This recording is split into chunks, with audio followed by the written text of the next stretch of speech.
welcome to another brand new edition of T Watches a Scary Movie. My name is T, and of course we are talking scary movies. I appreciate you tuning in for another brand new episode. Remember, new episodes go up every Wednesday night at 8:30 p.m. Mountain Standard Time.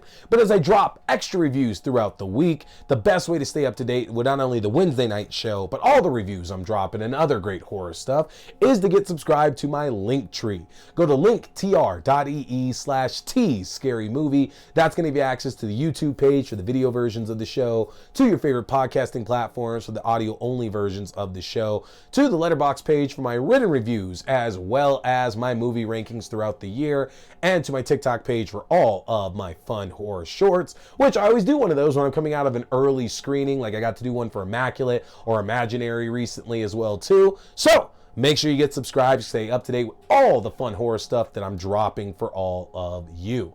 Now, it's a new episode. I'm looking at a new movie. Tonight, I'm going to be talking the movie Night Shift. Now, if you have not heard of this movie, this tells the story of a young woman who's picking up her first shift at a rundown hotel. And as the night goes on, she discovers that the hotel she's working at might very well be haunted. Now, I didn't know what to expect of this film, and I had seen, I feel, a number of films very similar recently that were in the same wheelhouse. If y'all have been subscribed, I got a chance to review Vacancy recently about a young couple that gets stranded and ends up at a hotel where they're making snuff films, and they end up being the target of the next snuff film to be made at this hotel. Not too long ago, I reviewed the movie No Exit, about a group of individuals who end up getting snowed in at a rest stop, and it turns out that one or more of those individuals might have a little bit of a psychotic problem. And I've seen some other ones as well too, and so I didn't really know what to expect from this, just because I hadn't seen a trailer for this one at all. I hadn't seen anything for it. I had been looking for new movies to talk about here in the month of March, and this one came along my way, and Lamorne Morris is in this, who absolutely love him, think he's a phenomenal actor, and that was enough of a drive for me to go and check this one out. And it turns out, like I kind of said at the beginning of this here, that our lead character, Gwen, played by Phoebe Tonkin, that the hotel she's working at very well may be haunted. And that's where a lot of the scares that we get for this film, at least in the first half of the movie, are definitely coming from. You know, as the night goes on and Gwen keeps dealing with more deranged individuals, like not like a bunch of serial killers or anything are showing up at this hotel that she's working at, but it seems like every single guest that comes to check in and she interacts with has like bigger problems than the last, or they're more depraved than the last person, or they're weirder, they're outlandish, whatever the case is. And so Gwen gets to deal with this entire cast of characters through the first part of the film throughout the night, and as she's doing this, more and more crazy things are happening, whether she's seeing ghosts that are trying to attack her, or she's seeing them behind these other guests that she's interacting with. Either way, we know that something's off about this hotel that Gwen is at. Now, I didn't personally find a lot of the jump scares in there to be all that scary. I didn't think the ghost did that much for me, but I wouldn't have expected it to either. Like the movie, as strange as it sounds, it's very brightly lit in a good way, but there's just a lot of light sources coming in. Like there's a sense of safety around the hotel motel itself, to where even when these ghosts show up, it doesn't really feel like Gwen's in that much danger. There's one particular incident to where she falls into a pool, and that seems like, at least for the first half of the movie, like the most dangerous part of this experience. But outside of that, it just doesn't seem like the ghosts are made out to be that much of a danger to her. And you know, I don't want to obviously go into any spoilers because this movie just came out here. But what I will say is that the ghosts that play such a big role in the first part of the movie don't really play that much of a role in the second part. And that's interesting because the second part of the film is really where the movie actually gets far more interesting and entertaining. You know, the movie shifts a bit in terms of the story it's telling and the type of horror that we're watching. And I think it gets much better because of that shift in tone. Now, this film belongs to Phoebe Tonkin. While there are some fun cast members in this movie, it's really her show, and she does a great job with it. Because again, you know, I'm talking about the first half of the movie and the second half of the film, but Tonkin's Gwen really does have two entirely different roles that she has to play throughout this film.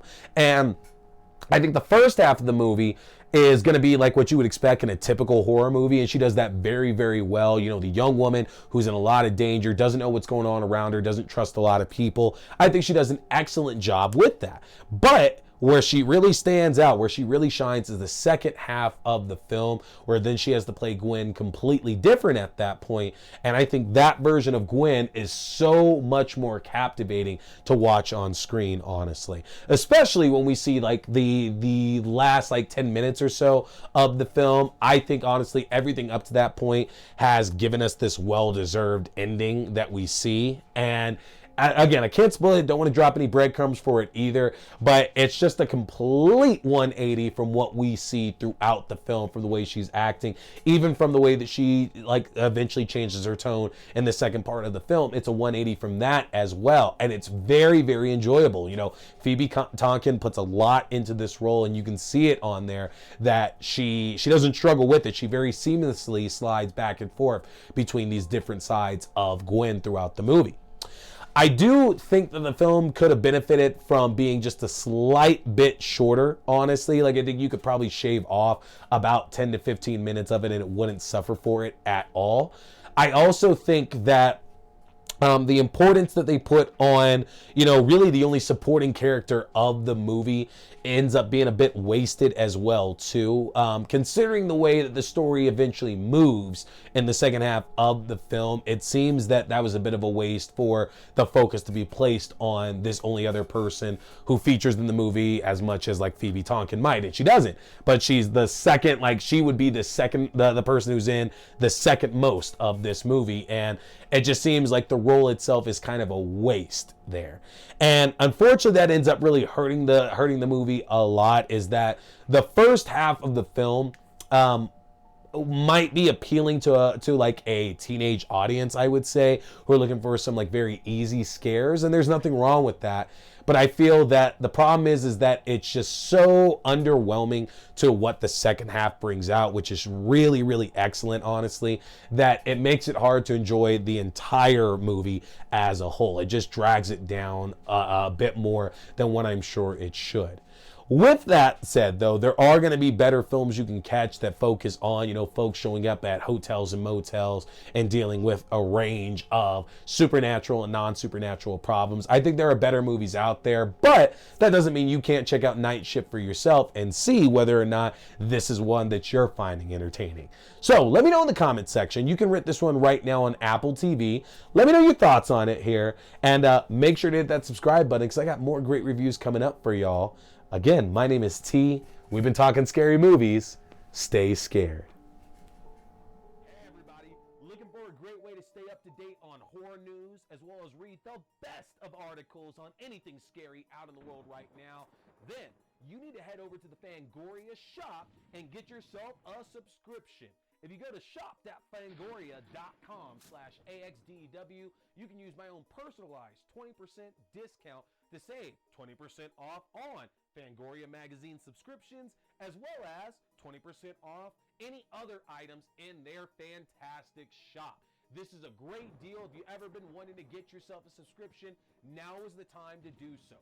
Head to shop.fangoria.com/AXDEW.